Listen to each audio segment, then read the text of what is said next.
নমস্কার।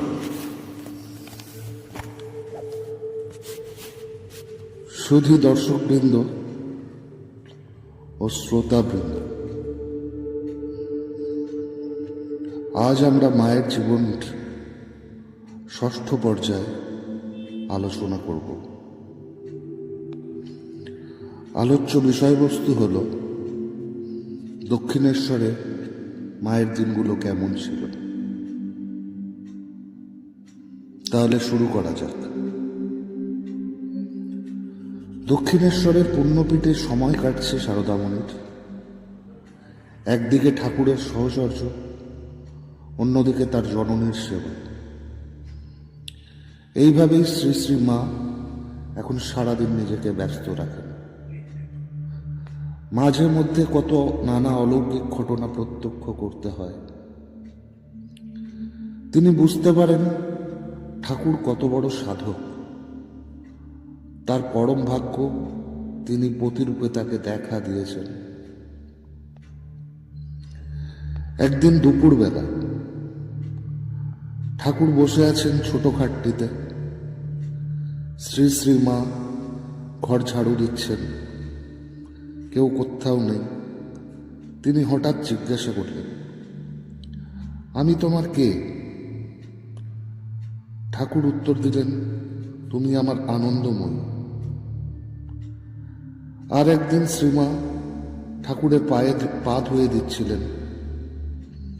তখন আবার তিনি জানতে চেয়েছিলেন সেই প্রশ্ন, আমাকে তোমার কি বলে মনে হয়?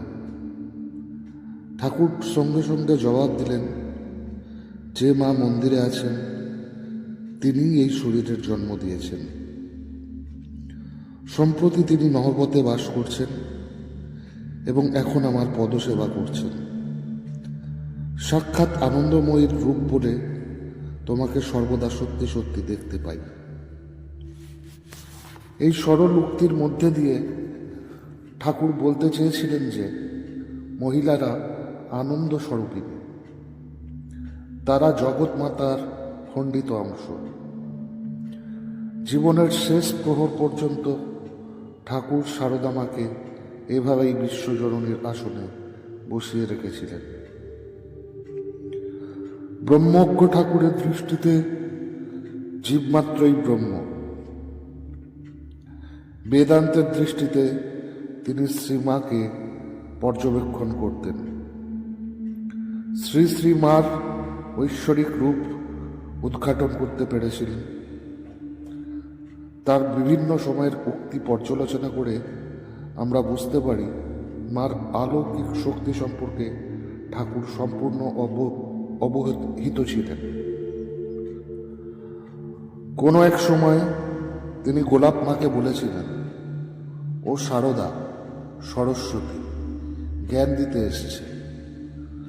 ভাগ্নে হৃদয়কে বারবার সাবধান করে দিতেন।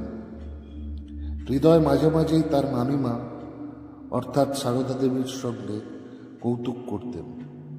ঠাকুর বলতেন, ওরে হৃদয়, ওর সঙ্গে এমনভাবে কথা বলিস না যাতে ওর মনে কষ্ট হয়। তুই জানিস না ও আসলে কে। ও হলো বিশ্বদেবতার অংশ। 1280 বঙ্গাব্দের 13ই জ্যৈষ্ঠ ফলহারিণী কালী পুজোর দিন। সেদিন ঠাকুর এক আশ্চর্য ঘটনা ঘটিয়েছিলেন। তিনি শ্রী শ্রী মাকে সাক্ষাৎ ষোড়শী জ্ঞানে পুজো করেন। এই পুজো চলাকালীন শ্রীমা সমাধিস্থ হয়ে গিয়েছিলেন। এইভাবেই তিনি ওই মহাপূজা গ্রহণ করেন। ওই পুজোর ঘটনাটি হল ঠাকুরের অন্তরের এক অপূর্ব প্রেরণায় চালিত হয়ে জগন্মাতার বিশেষ পুজো করতে মনস্থ করেছিলেন। ভাগ্নে হৃদয় এবং জ্ঞাতি সম্পর্কে তার ভাইপো দিনু পূজারীর সাহায্যে দেবীর রহস্য পূজার আয়োজন এগিয়ে চলল। রাত্রি 9টা বেজে গেল। ঠাকুর আগে থেকেই শ্রী শ্রী মাকে বলে রেখেছিলেন যে পুজোর সময় সেখানে উপস্থিত থাকতেন।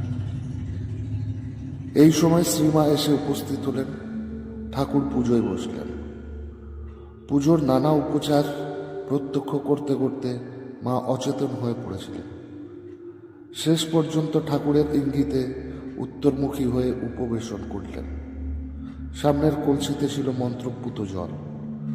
তা দিয়ে ঠাকুর বারবার শ্রী শ্রী মাকে অভিষিক্তা করলেন। তারপর তিনি প্রার্থনা মন্ত্র উচ্চারণ করলেন। তিনি বললেন, হে রমণী, হে সর্বশক্তির অধীশ্বরী মাতা, ত্রিপুরী সুন্দরী, তুমি সিদ্ধিদ্বার উন্মুক্ত করো। তুমি শ্রী শ্রী মার শরীর মনকে পবিত্র করে তাতে আবির্ভূতা হয়ে সর্বকল্যাণ সাধন করো। এরপর দেবীজ্ঞানে ঠাকুর তার পুজো করলেন, ভোগ নিবেদন করলেন, কিছুটা স্বহস্তে তার মুখে প্রদান করলেন। বাহ্যজ্ঞান তিরোহিত হয়ে শ্রীমা সমাধিস্থা হলেন। ঠাকুরও অর্ধবাহ্যোদ্দশায় মন্ত্র উচ্চারণ করতে করতে সমাধিমগ্ন হয়েছিলেন। এভাবেই পূজারী দেবীর সঙ্গে সম্পূর্ণভাবে মিলিত হলেন এবং একীভূত হলেন। অনেকক্ষণ কেটে গেল। নিশার তৃতীয় প্রহরে ঠাকুর দেবীকে আত্মনিবেদন করলেন। বেলপাতায় নিজের নাম লিখলেন।